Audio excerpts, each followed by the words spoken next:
अब एक सुंदर 252 वैष्णव की वार्ता आज हम देखेंगे, जिससे हमारा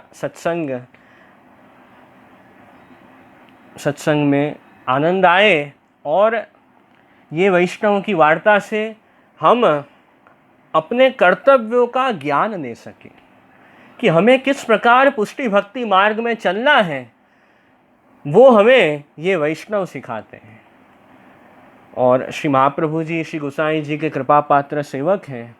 तो श्री महाप्रभु जी श्री गोसाई जी ने ही इन वैष्णवों को पुष्टि मार्ग का भाव समझाया है। तो हम भी ये वार्ता पढ़ेंगे तो श्री महाप्रभु जी गोसाई जी की कृपा से हमारे अंदर भी उस प्रकार का भगवत भाव जागे और हम भी अच्छी तरह आनंद से पुष्टि भक्ति मार्ग में चल पाएंगे। इस भाव से हम ये वैष्णवों का सत्संग करेंगे कि इनके संग से हमारा भगवत भाव बढ़े और हम ज़्यादा से ज़्यादा ठाकुर जी के निकट आएँ, हमारा चित्त प्रभु में प्रवण हो। उस भाव से ये हम वार्ता का सत्संग करेंगे। तो आज जो वार्ता हम समझेंगे वो 252 वैष्णव की वार्ता, उसका नंबर है 44, वार्ता नंबर 44, 252 वार्ता। तो जो पुस्तक लेके बैठे हैं वो भी खोल सकते हैं, जिससे वार्ता में ध्यान रहे। पुस्तक नहीं है तो भी आप आनंद से सुने और समझे वार्ता को, तो भी कोई चिंता की बात नहीं है। बस अब अपना वार्ता का क्रम शुरू करें। अब श्री गोसाई जी के सेवक श्यामदास कुंभी सो गुजरात के, इनकी वार्ता को भाव कहते हैं। वैष्णव का नाम है श्यामदास, जो कुंभी गुजरात के, तिनकी वार्ता को भाव कहते हैं। भाव प्रकाश ये सात्विक भक्त हैं, नीना में इनको नाम प्रेम कली है, सो ये मधुराते प्रकटी हैं, ताते इनके भाव रूप हैं। अब एक समय श्री गोसाई जी आप गुजरात पधारे, क्योंकि बहुत बार श्री गोसाई जी आपने गुजरात प्रदेश किया है, जिससे गुजरात के जो भाविक भक्तजन हैं उनका उद्धार हो सके, उनका भक्तों का दैवी जीवों का पुष्टि भक्ति मार्ग में अंगीकार हो। इसलिए श्री गोसाई जी आप परदेश पधारते। तो श्री गोसाई जी गुजरात पधारे, तब एक गांव में पधारे, वहाँ पर श्यामदास जी रहते थे। तो श्यामदास जी आए और सबसे पहली बार उन्होंने श्री गोसाई जी के दर्शन किए और आप श्री के दर्शन करने मात्र से श्यामदास ने अपने मन में विचार किया, जो श्री गोसाई जी की शरण जाइए तो आछो है। ऐसा अलौकिक स्वरूप श्री गोसाई जी का कि आपके दर्शन से श्यामदास जी के अंदर ऐसी प्रेरणा हुई कि मुझे श्री गोसाई जी का सेवक होना चाहिए। ऐसा भाव उनके हृदय में प्रकट हुआ। श्री गोसाई जी के पास आए, विनती करी, महाराज कृपा करके मुझे सेवक करिए, मैं आपकी शरण में आया हूँ। तब श्री गोसाई जी ने कृपा करके उनको शरण लिया और आपने श्यामदास जी को सेवक बनाया और पुष्टि भक्ति मार्ग में उनका अंगीकार किया। ऐसी कृपा श्री गोसाई जी ने की। फिर श्री गोसाई जी आप गुजरात से आप व्रज में पधारे, श्रीमद् गोकुल पधारे, और श्यामदास जी तो गुजरात में ही रहते थे। एक समय श्यामदास जी उनको एक ब्राह्मण मिले। तो ब्राह्मण जो मिले वो श्यामदास जी को पूछने लगे। एक समय श्यामदास को पूछे, जो तुम्हारी कौन ज्ञाति है? अब ब्राह्मण पूछते हैं, श्यामदास तुम कौन सी जाति के हो? तो श्यामदास ने कहा कि अरे हमारी ज्ञाति तो हम जानत नहीं हैं, मैं कौन सी जाति का हूँ वो तो मुझे पता ही नहीं है। मैं बहुत छोटा था तब मेरे माँ बाप की देह छूट गई थी। उस समय मैं बहुत छोटा था तो मुझे किसी ने बताया नहीं मैं कौन सी जाति का हूँ। तो ऐसी स्थिति है मेरी, मैं तो कुछ जानता नहीं जाति के बारे में। मैं तो सिर्फ एक बात जानता हूँ कि हमारे सर्वस्व धन श्री गोसाई जी हैं। मेरे जो सर्वस्व हैं वो श्री विट्ठलनाथ प्रभु चरण श्री गोसाई जी हैं। ये भाव उनके हृदय में दृढ़ है।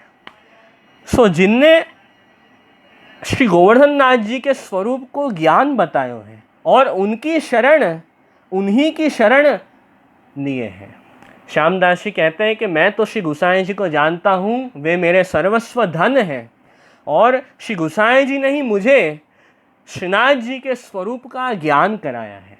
क्योंकि भगवान कृष्ण श्रीनाथ जी बाबा कौन है, आपका कैसा स्वरूप है, हम तो नहीं जानते हैं।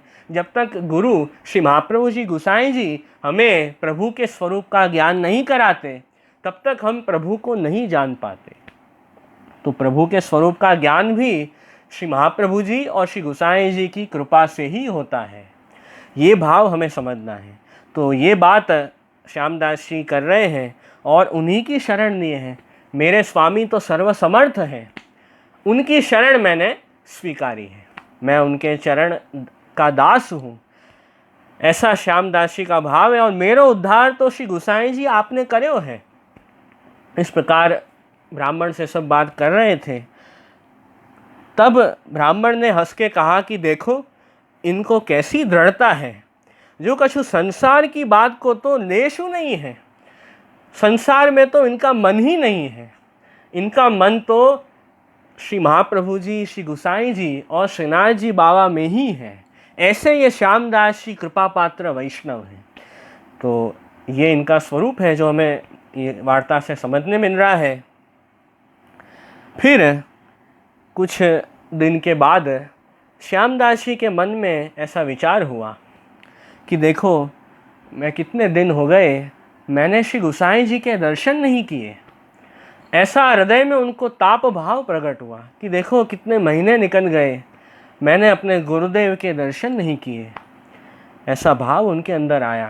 तुरंत ऐसा विचार करके उन्होंने विचार किया कि अब तो मैं व्रज में जाता हूँ, श्रीमद् गोकुल में श्री गोसाई जी के दर्शन करूँगा, कितना आनंद आएगा। ऐसा विचार करके गुजरात से श्री गोकुल आए और श्यामदास ने श्री नवनीत प्रिय जी के राजभोग आरती के दर्शन किए। और जिस समय गोकुल आए श्री गोसाई जी के वहाँ, उस समय श्री नवनीत प्रिय जी के राजभोग आरती के दर्शन का समय, तो श्री गोसाई जी की कृपा से श्री नवनीत प्रिय जी के दर्शन आते ही हो गए। देखो कैसी प्रभु ने कृपा की। अभी गोकुल गांव में आए और आते ही तुरंत प्रभु ने कृपा करके दर्शन दे दिए। तो ये कितनी गोसाई जी के इनके ऊपर कृपा है। श्री नवनीत प्रिय जी के दर्शन किए, पाछे श्री गोसाई जी आप सेवा से पहुँची, अपनी बैठक में पधारे। श्री गोसाई जी बैठक में पधारे, तब श्यामदास जी ने श्री गोसाई जी के दर्शन किए और दंडवत प्रणाम किए। तब श्री गोसाई जी ने बहुत प्रसन्न होकर पूछा, अरे श्यामदास तुम कब आए? तब श्यामदास ने श्री गोसाई जी से कहा, महाराज हो तो अभी आयो हूँ। अरे अभी मैं आया और आपके दर्शन हुए, श्री नवनीत प्रिय जी के दर्शन हुए। और श्यामदास जी को देखकर श्री गोसाई जी भी बहुत प्रसन्न हुए, क्योंकि ये सब जो आपके वैष्णव हैं वो तो बहुत कृपा पात्र वैष्णव हैं और आपके अंतरंग सेवक हैं। तो जब वैष्णव जन श्री गोसाई जी के पास आते हैं, श्री गोसाई जी भी प्रसन्न होते हैं और वैष्णवों को श्री गोसाई जी के दर्शन करके भी आनंद होता है। ऐसा परस्पर संबंध है, गुरु शिष्य का ये परस्पर संबंध है जो यहाँ हमें देखने मिल रहा है।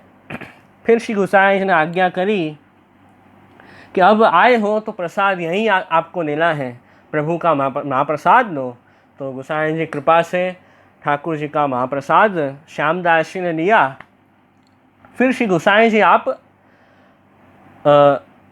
विश्राम के लिए पौढ़ने पधारे दोपहर के समय। तब श्यामदास जी की कितनी गुरु भक्ति है। पाछे श्री गोसाई जी अपनी बैठक में जाके विश्राम कियो और श्यामदास तो श्री गोसाई जी के चरणारविंद की सेवा करने लगे। श्यामदास जी को सतत अपने मन में श्री गोसाई जी के सुख का विचार है कि किस प्रकार मैं सेवा करूं और मेरे स्वामी, मेरे गुरुदेव आप सुख से विराजे, ऐसा भाव उनके मन में है। तो चरण दबाने की सेवा, जो चरणारविंद की सेवा है, वो श्यामदास जी कर रहे हैं। इस प्रकार उनका मन सतत प्रभु में ही लगा है। महाप्रभु जी, गोसाई जी और श्रीनाथ जी में ही उनका मन लग गया है। ऐसे ये भगवदीय हैं। फिर थोड़े दिन के बाद श्री गोसाई जी आप श्रीनाथ जी द्वार पधारे। तो श्यामदास जी श्री गोसाई जी के संग आए। श्री गोसाई जी के संग जतिपुर आए। तो जतिपुर आकर श्रीनाथ जी के राजभोग आरती के ही दर्शन का समय, तो श्यामदास जी ने श्रीजी बाबा की राजभोग आरती के दर्शन किए। दर्शन करते ही मन में बहुत प्रसन्न हुए और कहे, जो धन्य मेरो भाग्य है, जो श्री गोसाई जी की कृपा सो ऐसे दर्शन पायो। प्रभु के दर्शन किए, उसमें भी कहने लगे, अपने भाग्य की सराहना करने लगे कि देखो मैं तो कितना भाग्यशाली हूँ, कितना लकी हूँ कि मुझे ऐसे प्रभु के श्री श्रीनाथ जी के दर्शन हुए, तो ये सब श्री गोसाई जी की कृपा है, ऐसे कहने लगे।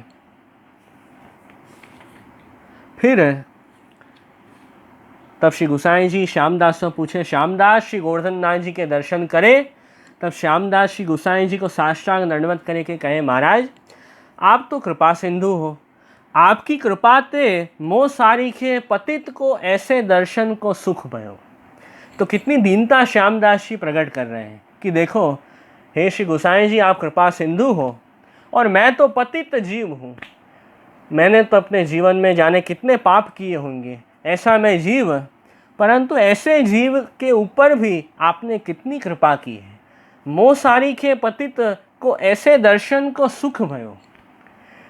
जो दर्शन का सुख है, जो दर्शन का आनंद है, उसका अनुभव मुझे आपकी कृपा से हुआ है। तो ये श्यामदास जी वर्णन कर रहे हैं। नेत्र का सुख क्या है कि प्रभु के दर्शन करें। अक्षणवताम फलमिदम न परम विदामः। गोपी जन कहते हैं वेणुगीत में कि आँख वालों का तो यही फल है कि आँखों से प्रभु के स्वरूप को निहारें, प्रभु के आनंदात्मक स्वरूप के दर्शन करें, यही आँख वालों का परम फल है, ऐसे गोपी जन कहते हैं वेणुगीत में। तो उसी परम फल का अनुभव श्यामदास जी भी कर रहे हैं श्री गोसाई जी की कृपा से। फिर श्यामदास जी को ऐसा मनोरथ हुआ कि मैं व्रज यात्रा करके आऊँ। श्री गोसाई जी की आज्ञा लेकर व्रज यात्रा करने गए। संपूर्ण व्रज यात्रा करके वापस जतिपुरा आए, श्री गिरिराज जी के दर्शन किए और फिर उन्होंने ये नियम लिया, ये विचार किया कि अब मुझे पूरा जीवन यहीं जतिपुरा में रहकर श्रीनाथ जी बाबा की सेवा करनी है। ऐसा दृढ़ संकल्प उन्होंने किया और ऐसा भाव उनके हृदय में कि उन्होंने अपना जीवन, अपना सर्वस्व प्रभु की सेवा के लिए समर्पित कर दिया। श्री गोसाई जी ने आज्ञा करी कि बहुत अच्छी बात है, आप श्रीनाथ जी की सेवा करो। श्रीनाथ जी के मंदिर में फूलघर की सेवा श्री गोसाई जी ने श्यामदास जी को सौंपी कि देखो श्रीनाथ जी तो रोज़ फूल की माला आप धारण करते हैं, हम सेवा क्रम में तो रोज़ ठाकुर जी को माला जी धराते हैं, फूल के माला प्रभु के श्रृंगार कराते हैं, बाद में श्रृंगार कराने के ही बाद तुरंत फूल की माला प्रभु को धराते हैं, श्रृंगार में धराते हैं, राजभोग आरती के समय भी धराते हैं माला जी, फिर शाम को संध्या आरती के समय भी माला जी धराते हैं और शयन आरती समय भी धराते हैं। तो सेवा क्रम में फूल की माला का तो बहुत महत्व है और बहुत भाव से हम ठाकुर जी के माला जी सिद्ध करते हैं, प्रभु को धराते हैं। तो ये फूलघर की सेवा श्रीनाथ जी के मंदिर में श्री गोसाई जी ने श्यामदास जी को दी। तब श्यामदास ने श्री गोसाई जी से विनती करी, जो महाराज फूलन को कहाँ स्वरूप है, अब सेवा तो वो कर रहे हैं, साथ में श्यामदास जी को ये मनोरथ हुआ कि जो सेवा मैं कर रहा हूँ उस सेवा का भाव जानना भी जरूरी है, तभी हमारा चित्त उस सेवा में अच्छी तरह लग पाएगा। सेवा का भाव अपने चित्त में विचारें, अपने मन में विचारें और फिर हम सेवा में जुड़ेंगे तो हमारा जो मन है वो कहीं नहीं भटकेगा। इसलिए सेवा की भावना समझनी भी जरूरी है। तो वो तो हमें गुरु ही बताते हैं, गुरु के पास से वो भाव जानना चाहिए। तो श्री गोसाई जी से विनती करी कि महाराज फूल का स्वरूप आप कृपा करके मुझे समझाइए। तब श्री गोसाई जी ने आज्ञा करी, जो व्रजभक्त, जो श्री गोपी जन, तिनके चित्त सो ये फूल है। जो व्रजभक्त हैं, जो व्रज गोपिकाएं हैं, जो श्री गोपी जन हैं, उनका चित्त ये फूल का स्वरूप है। ऐसे श्री गोसाई जी ने फूल का भाव श्यामदास जी को समझाया। तो ये भाव उन्होंने जान के जब भी सेवा करते तब इस भाव का स्मरण करते हुए प्रभु की सेवा करते। और ये फूल ठाकुर जी के अंग को स्पर्श करते हैं। ये फूल ठाकुर जी के श्रीअंग का स्पर्श करते हैं, क्योंकि प्रभु के श्रीअंग में ही हमें माना जी धराते हैं। सो सुनी के श्यामदास बहुत प्रसन्न भये, सो फूलन को ब्रजभक्तन को चित्त जानी, पाव नगन न देते।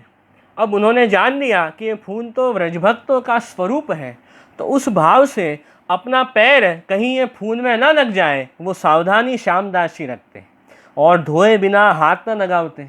अब फूलगर की सेवा करने बैठते हैं, सबसे पहले अपने हाथ खासा कर देते हैं, हाथ खासा करके फिर फूल को हाथ लगाते हैं। ये भाव है अपने सेवा में, क्योंकि हम सेवा करते हैं पवित्रता के साथ ठाकुर जी की सेवा करते हैं, और ये खास भावना है। तो पवित्र आचार के साथ ही हमें ठाकुर जी की सेवा करनी है। तो हाथ धो के फूलगर की सेवा शुरू करते, फूल को हाथ लगाते और कुम्हलाए ना जाए ऐसो जतन करते हैं, कहीं ये फूल खराब ना हो जाए, उसका भी श्यामदास जी ध्यान रखते। जल में रखते, पहले तो फ्रिज नहीं थे, अभी रेफ्रिजरेटर आ गए हैं, तो हम फ्रिज में फूल रख देते हैं तो अच्छे रहते हैं। पहले फ्रिज नहीं थे तो पानी में, जल में रखते थे, ठंडे जल में, ताकि वो फूल खराब ना हो जाए और हम माना जी सिद्ध कर सकें। तो उसका वो सब बातों का ध्यान श्यामदास जी रखते हैं और प्रेम से भाव से श्री जी के फूलगर की सेवा करते हैं। ता पाछे फिर एक दिन श्यामदास ने श्री गोसाई जी से विनती करी, जो महाराज जो फूलन को ऐसो स्वरूप है, तो विनको सुई है, सो कैसे परोई जाए। अब श्यामदास जी को मन में एक प्रश्न हुआ कि श्री गोसाई जी ने तो आज्ञा की है कि जो फूल है वो ब्रजभक्तों का स्वरूप है, फूल ब्रजभक्तों का चित्त है, तो फिर हम जब माला जी बनाते हैं ठाकुर जी की, तब क्या करते हैं, सबसे पहले सुई लेते हैं, सुई में सब फूल परोते हैं, सब फूल एक साथ परो लेते हैं सुई में, फिर सुई में से धागा होता है, उसमें वो सब फूल हम पधराते हैं। तो सुई में परोने तो जरूरी है, तभी माला बनेगी। तो श्यामदास जी को प्रश्न हुआ कि यदि ये ब्रजभक्तों का स्वरूप है, तो उनके फूलों के अंदर हम सुई कैसे लगा सकते हैं, तो ब्रजभक्तों को तकलीफ होगा, सुई कैसे घुसाएं फूल में। यदि ये भाव है ब्रजभक्तों का स्वरूप है तो क्या करें। तब श्री गोसाई जी ने आज्ञा करी, जो सुई है सो सूची है, ब्रजभक्तन के चित्त में भगवत संबंध की सूचना करत है, वह सूचना सो ब्रजभक्तन के चित्त बहुत प्रसन्न होते हैं, ताते खिलत है, ऐसे जाने जो अब भगवत संबंध हमको सूचन भयो, अब शीघ्र हमारो अंगीकार होएगो। ये सुनी के श्यामदास को सब संदेह गयो, पाछे भाव सो सेवा करते। श्री गोसाई ने समझाया कि देखो, ये जो सुई है वो क्या है, वो जब हम फूल के अंदर सुई डालते हैं तो क्या भाव रखना है हमें कि ये जो ब्रजभक्तों का चित्त है, ब्रजभक्तों के चित्त में ये सुई सूचना पहुंचाते हैं। कौन सी सूचना, कि अब हे ब्रजभक्त, अब बहुत जल्दी आपको प्रभु का संबंध प्राप्त होगा, क्योंकि सुई में हम फूल परोएंगे और फिर माला बनाएंगे और तभी तो ठाकुर जी को धराएंगे। तो सुई जैसे ही हम फूल में डालते हैं, उससे ब्रजभक्तों को सूचना पहुंचती है कि अब बहुत शीघ्र ही ठाकुर जी आपका अंगीकार करेंगे, ठाकुर जी आपका स्वीकार करेंगे। इस भाव से हम सुई में फूल पधराते हैं। तो ये ब्रजभक्तों का भाव रखकर हमें ठाकुर जी की सेवा करनी है। श्री महाप्रभु जी भी आज्ञा करते हैं, सर्वदा सर्वभावेन भजनीयो व्रजाधिपः, चतुश्लोकी ग्रंथ में, कि जो व्रजाधिप हैं, व्रज के अधिपति हैं, उनकी हमें सर्वभाव से सेवा करनी है। तो सेवा भी करनी है, वो भी ब्रजभक्तों के भाव से करनी है। तो ये भाव का विचार, जैसे नंदराय जी, यशोदा जी, सब ब्रजभक्त कैसे प्रेम से ठाकुर जी की सेवा करते हैं, उसी प्रेम भाव से हमें भी ठाकुर जी की सेवा करनी है। तो ऐसा भाव हमें मन में रखना है। तो यही भाव सतत मन में स्मरण करते हुए श्यामदास जी फूलगर की सेवा करते। तो सेवा जब भी करते तब उनका चित्त ठाकुर जी की सेवा में ही लगा रहता। ऐसा नहीं होता कि शरीर से तो सेवा कर रहे हैं और चित्त मन कहीं और ही भटक रहा है, तो फिर सेवा केवल क्रियात्मक हो जाएगी, भावरूप नहीं हो पाएगी। सेवा क्रिया से तो करते हैं, साथ में चित्त भी प्रभु में रखेंगे तो वो क्रियात्मक के साथ भावात्मक भी सेवा हो जाएगी। वो बात खास समझनी, और चित्त फिर हमारा लोक संसार में नहीं भटकेगा, केवल प्रभु में ही तन्मय हो जाएगा। और तभी हम प्रभु के आनंदात्मक स्वरूप का सर्व इंद्रिय से अनुभव कर पाएंगे। चित्त हमारा ठाकुर जी में लगेगा और हम सेवा करेंगे ठाकुर जी की, उससे हमें प्रभु के स्वरूप का अनुभव होगा। तो ऐसे प्रेम से श्यामदास जी सेवा कर रहे हैं। फिर एक दिन श्यामदास जी ने क्या देखा कि व्रजभक्तन के यूथ फूलगर में है। जहाँ श्रीनाथ जी के मंदिर में फूलगर में श्यामदास जी सेवा करते हैं, वहीं पे उन्हें सब व्रजभक्त के दर्शन हुए। तो श्यामदास जी ने पूछा कि आप कौन है, मैं आपको नहीं पहचान पाया। तब व्रजभक्तन ने आज्ञा करी, जो पुष्पन की माला तो अंगीकार करावत है, सो हमारो स्वरूप है। व्रजभक्त कहते हैं कि जो माला जी आप सिद्ध कर रहे हो वो हमारा ही स्वरूप है। ऐसे कहा, हम तेरे भाव सो प्रसन्न होए के श्री गुसाई जी की कहानी ते तो को दर्शन देते हैं। व्रजभक्त कहते हैं कि आप बहुत अच्छी तरह प्रेम से ठाकुर जी की, श्रीनाथ जी की सेवा कर रहे हो, इसलिए आपके भाव के कारण हम आपको दर्शन दे रहे हैं, और श्री गुसाई जी के संबंध के कारण, श्री गुसाई जी की कहानी के कारण आपको हम दर्शन दे रहे हैं। तो ऐसे व्रजभक्तों के दर्शन श्यामदास जी को हुए, और व्रजभक्तों ने कहा, तू कुछ मांग, हम तुम्हारी सेवा से बहुत प्रसन्न हुए, कुछ मांगो हमारे पास। तब श्यामदास ने दो हाथ जोड़ी के विनती करी, जो मेरो चित्त कोई दिन ये सेवा छोड़ी के और कहूँ न जाए, ऐसी कृपा करो। हमेशा मेरा चित्त जो है वो प्रभु की सेवा में ही लगा रहे, प्रभु के स्वरूप में ही लगा रहे, और प्रभु के अलावा दूसरे संसार में चित्त नहीं जाए, ऐसी कृपा करो। तो व्रजभक्तों ने कहा, तथास्तु, ऐसा ही होगा, आप चिंता मत करो, आपका मन तो आजीवन प्रभु में ही लगेगा। ऐसे आशीर्वाद व्रजभक्तों ने दिए।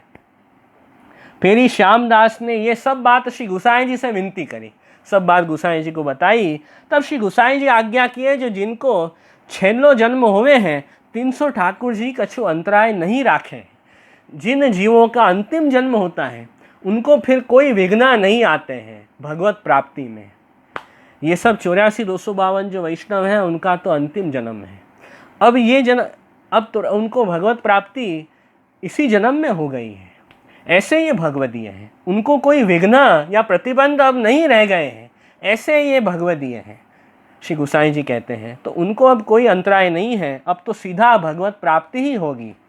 ऐसे जीवन के लिए ही मार्ग प्रकट भयो है। और जहाँ ताई श्यामदास की देह चली, तहाँ ताई और कछु विचार न कियो। आजीवन उन्होंने डेडिकेशन के साथ प्रभु की सेवा की। ठाकुर जी की सेवा में डेडिकेशन बहुत ज़रूरी है। हम पूर्ण रूप से समर्पित होकर सेवा करेंगे तो ही हमें सेवा का आनंद प्राप्त होगा, तो प्रभु के अलौकिक स्वरूप का अनुभव हम कर पाएंगे। सेवा में डेडिकेशन बहुत ज़रूरी है। डेडिकेशन कैसे कि नित्य नियम पूर्वक हमें ठाकुर जी की सेवा करनी है, और हमारा चित्त सेवा और कथा दोनों में नित्य नियम पूर्वक लगना चाहिए। इसे कहते हैं डेडिकेशन। जैसे लोक में हम छोटे बच्चे हैं तो स्कूल रोज़ जाते हैं, कॉलेज रोज़ जाते हैं, जो ऑफिस या बिजनेस संभालते हैं वो ऑफिस रोज़ जाते हैं, घर से भी काम करते हैं तो रोज़ घर से काम करते हैं, उसमें एक भी दिन छोड़ते नहीं है। कितना डेडिकेशन है लोक में, संसार में। तो ठाकुर जी की सेवा में भी हमें वैसा ही डेडिकेशन रखना है। तो हमें भी कि देखो ये श्यामदास जी, उनको कैसे व्रजभक्तों के दर्शन हुए और किस प्रकार उनका चित्त प्रभु में लगा है, कैसे प्रभु का अनुभव होता है, उनके जैसा ही अनुभव हमें भी होगा यदि हम अच्छी तरह ठाकुर जी में ही डेडिकेशन के साथ सेवा करें। तो ये भाव यहाँ समझना है। फिर उन्होंने सेवा करते करते ही देह छोड़ी। ऐसे ये भगवदीय हैं।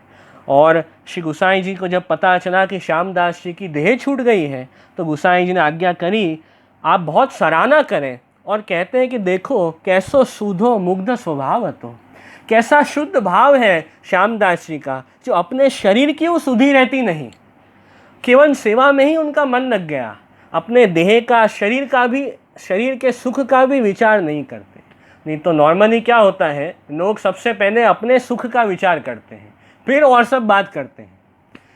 सेवा हो, भगवत सेवा हो, सत्संग हो, स्मरण हो, वो सब पीछे, पहले अपने शरीर के सुख, पहले अपना सुख पहले लोग देखते हैं। पर ये श्यामदास जी हैं, उन्होंने ऐसा नहीं किया है। उन्होंने प्रभु के सुख का विचार पहले किया है और खुद के सुख का विचार नहीं किया है। ऐसे ये भगवदीय हैं, इसलिए इनका अंतिम जन्म है और इन्हें इसी जन्म में प्रभु की प्राप्ति हो गई है और प्रभु के स्वरूप का अनुभव कर रहे हैं। तो जिनके ऊपर श्री गोसाई जी आप सदैव प्रसन्न रहते हैं और अपनी शरण लेके अपने स्वरूप को ज्ञान श्री गोसाई जी ने श्यामदास को बताए हैं, ताते उन श्यामदास की वार्ता कहता ही कहीं। ऐसे भगवदीय है। भाव प्रकाश या वार्ता को अभिप्राय यह है। अब ये वार्ता में हमें क्या बात समझनी है वो श्री हरिराय महाप्रभु जी ने हमें भाव प्रकाश में समझाया है। तो श्री हरिराय जी आज्ञा करते हैं कि या वार्ता को अभिप्राय यह है जो भगवत सेवा स्वरूपात्मक है। सो जो कोई भाव विचारी के सेवा करे वाको अनुभव होए या में संदेह नहीं। जो कोई भगवदीय वैष्णव भाव से, शुद्ध प्रेम भाव से दीनता पूर्वक प्रभु की सेवा करते हैं उनको जरूर निश्चित ठाकुर जी अपने स्वरूप का अनुभव कराते हैं। उसमें जरा भी अपने मन में संदेह नहीं रखना है। पर सेवा स्वरूपात्मक माननी है, भावात्मक है भगवत सेवा, इस भाव से हमें करनी है। और ऐसे ही प्रेम भाव से हम जुड़ेंगे भगवत सेवा में तो निश्चित ठाकुर जी हमारे ऊपर प्रसन्न हैं ही। अभी भी हम ठाकुर जी की रोज़ सेवा कर रहे हैं, रोज़ प्रभु के दर्शन करते हैं, रोज़ प्रभु की कथा सुनते हैं, तो ठाकुर जी हमारे ऊपर प्रसन्न हैं। प्रभु की हम पर कृपा है ही, उसमें मन में संदेह रखना ही नहीं है। तो सत्संग नित्य करना है, भगवत सेवा करनी है, उसी प्रकार भगवत कथा वो भी हमें नित्य प्रति रोज करनी है। तो आज हमने ऐसे वैष्णव भगवदीय श्यामदास जी, श्री गोसाई जी के कृपा पात्र सेवक, उनकी वार्ता का सत्संग किया, जिससे उनके हृदय में, श्यामदास जी के हृदय में जो प्रभु का प्रेम भाव है वो कुछ हमने उस भाव का आस्वाद किया।